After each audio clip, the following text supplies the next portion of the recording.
For the last 2 days, I've been thinking a lot about the flanderization of certain characters. If you don't know, the flanderization of characters is essentially when writers will take fictional characters and press on their one quirky trait and make that quirky trait their entire personality. Whoa, this room just got a whole lot cooler.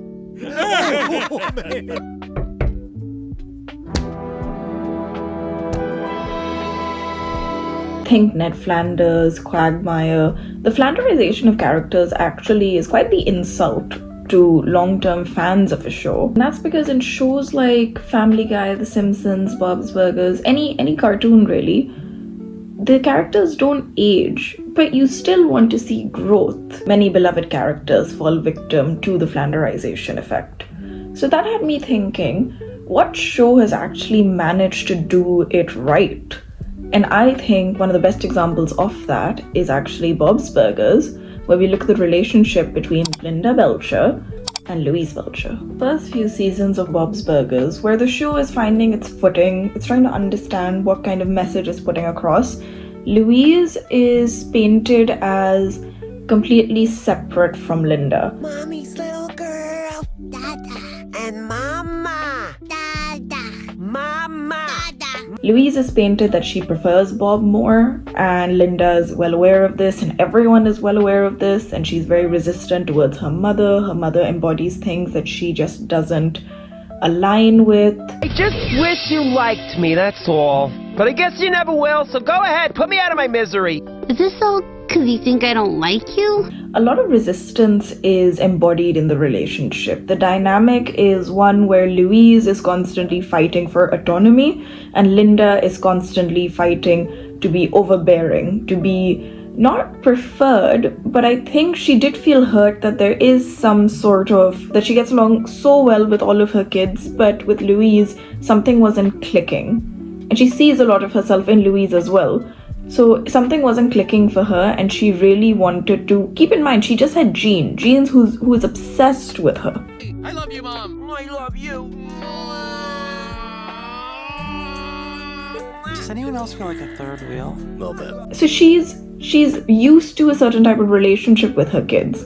The reason I'm emphasizing this rivalry in the earlier seasons, or this dynamic in the earlier seasons, is because this is where flanderization could have come in. This is where they could have just continued on for all of the seasons saying Louise is always going to have a problem with her mother, and her mother's always going to come across as very controlling over the kids, and that's just what the dynamic is going to be. But Bob's Burgers pleasantly surprises you.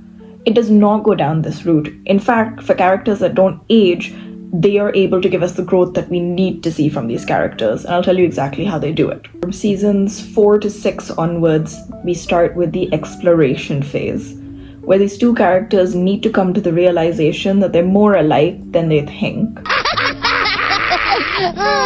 You're all right, Louise. I don't care what anyone else says. Back at ya. This has been fun. Let's do it again sometime. Can I call you? And I think this, and this isn't just like a kid needs to learn about themselves, and it's not just a kid who needs to learn this. The adults equally need to learn this about their kids. Like, your kids are their own entity. Your kids are their own people. Your kids are their own people.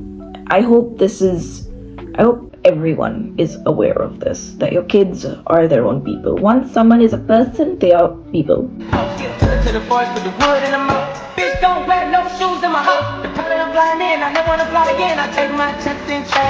Yeah, she's sucking no dick, no hands with it. I just really wanna get it. Does that make sense?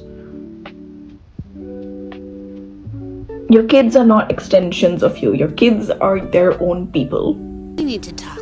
Look, I think we should spend some time apart. I'm just not really looking for something serious right now. Sure, honey. You understand. I mean, yeah, it's gonna be a little awkward. You've got some of your stuff in my place. And before I get called out for really emphasizing this point, Linda literally took Louise to a rebirth of the child mother-daughter class where she pretended to rebirth the child when Louise is 9 years old. Here. Someone's dilating! There she is. So you know what? I think this was a lesson that she needed to learn as well. But again, those are the earlier seasons. And now we're going through the exploration. There's a lot to unpack with Louise. You know, she's a tomboy and she relates more to Bob and Jean. But at the same time, so she's not into girly things, but we've also seen her into girly things as she discovers herself. Also, I mean, she wears giant pink bunny ears, so she does stand out in what could potentially be seen as one of the quote-unquote girliest thing you could be wearing, but who knows? So-called dangerous stuff. That's a part of who you are, but don't let anyone make you feel like it's all you are. You're also thoughtful and kind and imaginative. Part of the big crazy mix that makes Louise Louise. Anyway, so she's a bit more of a tomboy. She does relate more to Bob and Jean. There's a whole episode where she gets really upset that Bob and Jean are bonding over this cowboy sort of thing. This cowboy show that they're watching, this old western that Bob wants to show Jean that she wasn't particularly interested in. And they had a very touching moment, all three of them in the end, just talking about it. Who the hell am I gonna hang around if not you two? Mom and Tina? The Menstruation Nation? Oh, that's a really bad name. You're all I've got. Louise, I'm sorry. Me too. Don't cry. Ha! Got you. There's a lovely episode where Louise gets after school detention for standing up for, am I thinking bite-sized Rudy? Just not regular-sized Rudy, smaller Rudy. She was standing up for him, right? And basically she gets in school detention. When she gets in school detention, Linda comes to pick her up, and then she doesn't want to instill the lesson in Louise that you should be punished for helping people. I don't want you getting the idea that helping people isn't worth it, Louise, because it is. It is worth it. So, come on, give me a hand. Look at me, give me a hand. Okay. You should want to help people. So she concocts this whole scheme to essentially get Louise out of school, to take her for ice cream, and then put her back in school so that she can get her work done. And this is where we really see them bond, because Louise finally has conversations with her mother. She didn't realize that her mother was capable of pulling off, in her mind, like this big heist that they're escaping and no one knows, and it's a secret and it's thrilling. What? Mom, what other bad stuff did you do? One time, me and your Aunt Gail filled up a bunch of water balloons, and we went in the bathroom and threw them at the girls that were pooping. Wait, who were you sticking up for? Oh. Linda talks to her about her own childhood and what kind of a kid she was like. And that's the first time Louise can actually see herself in her mother. And it's a huge moment for her, quite honestly, because she's never been able to see that. It's the first time that there's a breakdown of Louise hates authority. And it's the first time someone in her life who she's been viewing for the longest time as the authority figure, now she sees that, the authority figure can also go against a different authority. In fact, maybe the two of us are on this side together. Don't panic, but is that a bee in your boobs? A bee in my boobs! Oh, my boobs! Oh my god! Oh god! What the? That selfless little stinker! After this new dynamic is established, suddenly we start entering into the later seasons. So now we're between 7 to 10, where suddenly Louise now has some sort of mutual respect for her mother. And I think it has to be mutual respect, because I don't think Louise leans into, I'm a kid, you're the parent. I think she's quite grown up for her age, even though sometimes her age shows through, but she's quite grown up, and she sees herself as the protector of the family as well. You have two children and a Louise to take care of. Okay, stop slapping me. Oh, no, wait, one more. There's this episode where Linda tries to lay down the law so that the kids start doing more chores around the house. And it's a big head-to-head between Linda and Louise about doing chores around the house. And the episode, the episode ends with Louise making Linda just leave the room crying.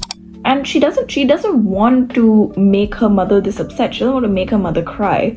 So she actually goes, and there's such a thoughtful moment between the two of them where Linda acknowledges that, she says, you're a spunky kid, and I like that about you. I never want you to lose any of this. But, we have to work out some sort of agreement. And Louise also very maturely says, well, I am that type of a kid. but I'm still always going to fight you, but that doesn't mean I don't love you, essentially. And I think this is where the fact that the writers are writing in stories where they are having these type of conversations together, you could have never seen that from the earlier seasons. They would have never sat these two characters down, acknowledging how much love and affection is between them as well. It would have just been, Flanderization would have been like, no, I'm never going to do the dishes. I'm never going to respect you. You know what? This is just me, deal with it. And Linda you wouldn't have seen her running out of the room crying. We would have just seen her going like, just screaming and rage, and everyone would have blamed her, and it would have been a whole situation. So this is just wonderful to see in a TV show. It's refreshing. All of this was just setting the stage for what's happening now in the seasons that we're getting now, which is they have a deep bond. They have an established bond that is emotional, and it's of mutual understanding, mutual respect. They learn so much from each other, and it comes through as some of the best episodes in the series. And I know the one I'm going to talk about. It's the Amelia Earhart episode. I can't even talk about this episode too much because I start crying, because I really, really love this episode. Essentially, Louise, if you haven't seen this episode, go see this episode. Drop everything. Put me on the side, let my video play out to the end. Leave a like. Just like it. And, but no, drop everything, watch this episode. I'll put the season and the number in here so you can go find it and do it now. But essentially, it's an episode where Louise is doing a report, and she's on her personal hero, and she chooses Amelia Earhart, and she goes through a lot of struggles essentially with gender struggles, patriarchal struggles. She feels like her voice isn't heard. She feels like she's fading to the background. There's so many complex feelings and dynamics and thoughts that she's going through during this time.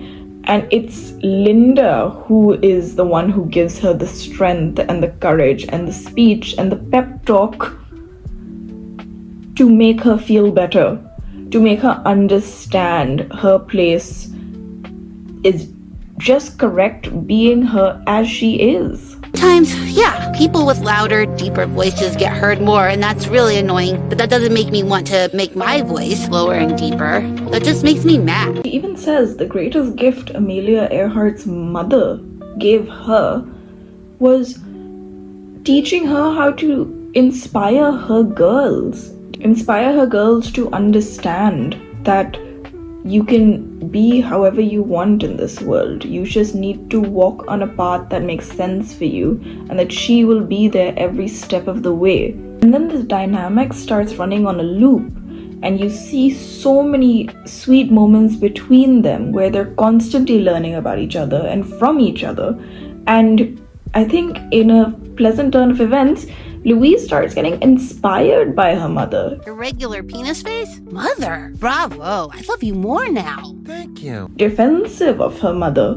That this is my mom, she is the epitome of strength, she's a pillar in my life. I am not separate from my mother.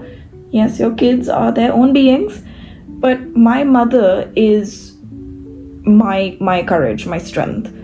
If I turn out to be like my mother, that's not a bad thing. And that's immense growth for her character, which we would not have seen from the earlier seasons. Bob's Burgers is about family. That is the core of Bob's Burgers, is family, is these dynamics. And what I really adore about this relationship is season by season, even if they don't see eye to eye, you can see them learning about each other. You can see them growing that bond. You can see them connecting in a way that honestly can teach you how to connect with people in real life. It's an earned love. It's earned respect. And that's why it works as a dynamic. These characters who are not aging on screen are still managing to capture years worth of growth and reflection. And maybe that reflection is something worth considering in our own relationships, where maybe we don't understand how to love someone or understand the kind of love someone is throwing back at us. Through just being yourself and allowing the other person to be themselves as well, you can find the common ground that might be missing in that relationship to make that relationship work in your life. So this relationship just works. It works for me. I think Tina and Tammy might also work, but that's for another video that I need to consider. Who knows? Normally I try to end on something funny. I try to put something funny, like a nice clip or whatever at the end. I'm going to try to maybe do something heartfelt.